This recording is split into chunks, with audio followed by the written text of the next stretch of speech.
Tapi king yang samanya behavior tu lah king yang sama kat office nak, king yang sama seorang suami nak kat rumah, ya sama.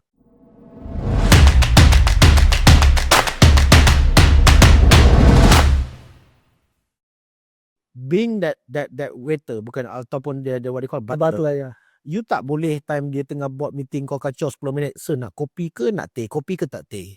So you been trained, dia ni suka kopi setengah sudu gula, dia ni kopi double, dia ni teh tak nak, dia ni nak ni, dia ni. So you have to remember, you must always anticipate in advance. Dia tengah makan tiba-tiba rasa di tangan dia berair je, tiba-tiba awak datang dengan napkin.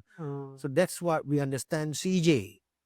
Customer Experience. experience. Those all things I learned from Muhammad Turai and Mike and Maybank. Because that's what a butler does to a king. King, kan kau cakap aku nak minum, kau datang setengah jam. Tapi king yang samanya behavior tu lah king yang sama kat office nak, king yang sama seorang suami nak kat rumah, ya sama. Bila kau realize, bila kau dah start tua, sebelum tu kau enjoy the process, belajar, jangan tanya.